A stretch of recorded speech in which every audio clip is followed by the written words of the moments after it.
Hoje eu vou falar um pouquinho de educação.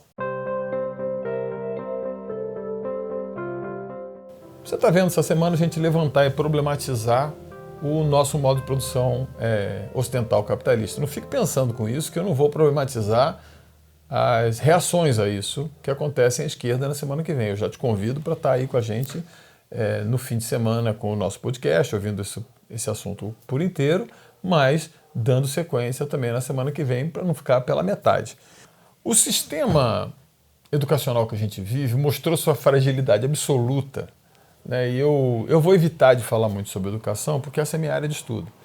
E essa área que eu falaria com mais conforto.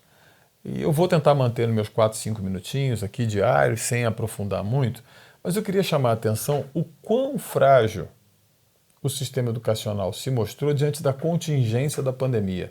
O desespero que os pais se viram, mas a gente tem um vídeo aí sobre isso e agora, as crianças, como é que eu educo crianças em casa, olha aí no passado do canal que você vai achar um vídeo sobre isso, um pouco mais completo, com reflexão mais completa. Mas eu queria chamar a atenção de que se nós começamos a semana falando sobre realismo, realidade e real, um sistema educacional reproduz essa mesma coisa. O sistema educacional, e educar é basicamente, como diria Leo Tolstói, né? Ele diz que educar alguém é transformar alguém em alguma coisa de acordo com o interesse de outro alguém. Esse interesse de outro alguém é a ideologia desse outro alguém, né? O pensamento que esse outro alguém tem.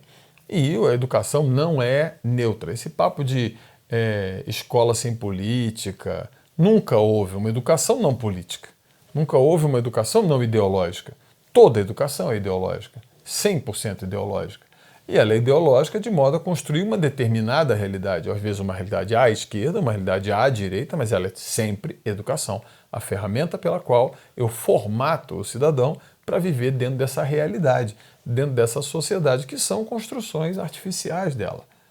Bom, nessa pandemia aconteceram algumas coisas interessantes. Primeiro, alguns pais se viram loucos quando viram com os filhos em casa e tendo que assistir o processo educacional dos seus filhos sem saber o que fazer.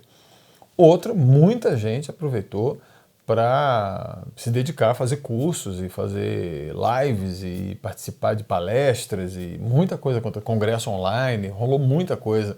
E as pessoas descobriram que precisavam de menos deslocamentos, menos estruturas e podiam aprender bastante, né?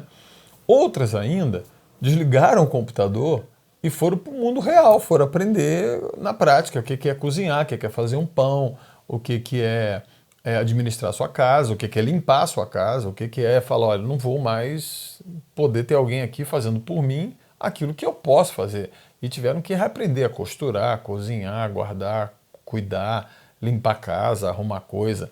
Teve gente que descobriu que as horas e horas e horas passadas numa sala enjoadíssima,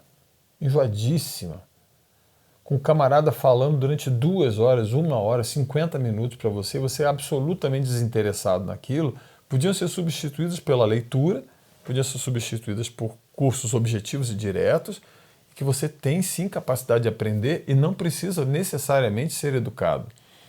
Outras pessoas se deram conta da quantidade absurda de conteúdo que uma criança de 10, 11, 12 anos está submetida por um sistema irracional, que é tão irracional que 30% dos professores estão sempre em licença médica, licença para tratamento de saúde, ou estão reclamando dos baixos salários, ou estão reclamando de uma vida insana, de uma opressão e de abusos e se você é professor, você sabe do que eu estou falando, do que é a quantidade de problema de saúde mental que acontece dentro de uma escola.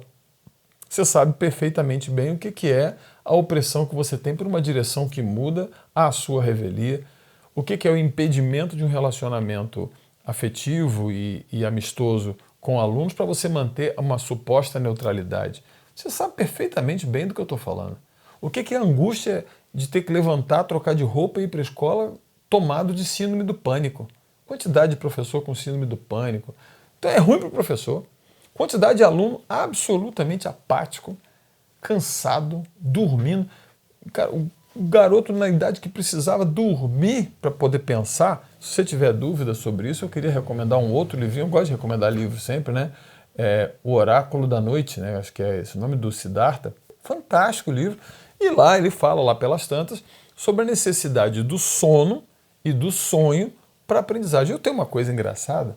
Eu normalmente tenho soluções ou estratégias montadas para minha vida, às vezes até um roteiro, até uma coisa que está fazendo, uma solução prática de coisas que a gente faz aqui em casa, às 4 da manhã, no fim do processo de sonho, quando a gente entra já no processo de vigília, naquele lusco-fusco ali.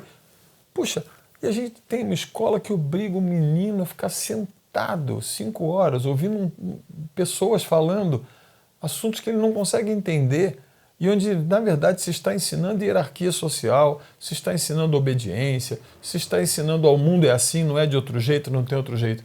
A pandemia trouxe para a gente uma oportunidade fantástica de aprender com o real, de levar as crianças para fora da sala de aula, de estar em contato com a sua casa, de cozinharem junto com os seus pais, de aprenderem e terem acesso à literatura, história, ciência, e a interrelacionar isso, a fazer verdadeira transdisciplinaridade, de plantar o jardim, de gastar tempo com os seus pais, que na verdade reconecta a gente com o fato que a gente é mamífero.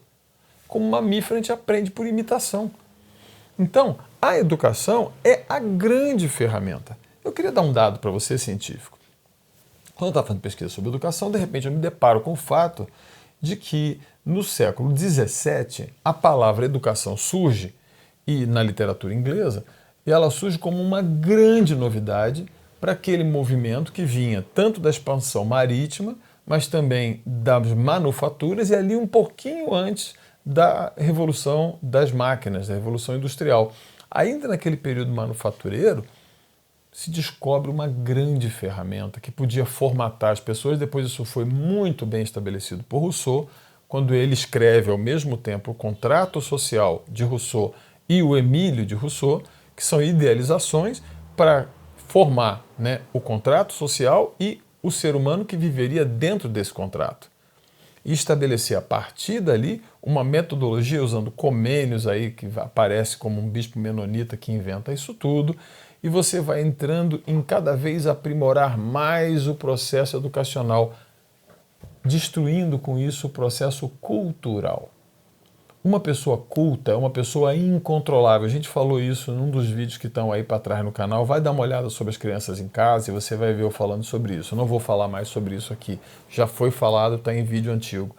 Mas entenda que o processo educacional capitalista tem uma única finalidade: transformar a pessoa numa peça do sistema, que obedece hierarquicamente à sua posição e, de acordo com o número de horas que ela passa com o traseiro quadrado sentado numa carteira, ou quantos anos ela percorra, ela vai ser estabelecida num determinado lugar da sociedade. E se você tiver dúvida, veja o que acontece quando alguém de 4ª série chega no mais alto posto da nação. Todo mundo fica desesperado. Quando alguém supostamente bem formado faz um desastre qualquer, e como se passa pano por isso. Por quê? Porque ele está no seu lugar hierarquicamente estabelecido pelo número de anos que ele estudou dentro de uma sala de aula. E não pela cultura que tem, pela sabedoria que possui. E a gente precisa agora, se a gente vai fazer uma crítica ao capitalismo, recuperar coisas como o valor da sabedoria. E sabedoria, companheiro, não adianta você entupir seu filho de informação se ele não sabe o que fazer com essa informação, se ele não transforma isso em conhecimento e não sabe pegar essa sabedoria e transformar isso em sabedoria. E sabedoria, basicamente, é o conhecimento colocado em prática. Vida real, mão na massa.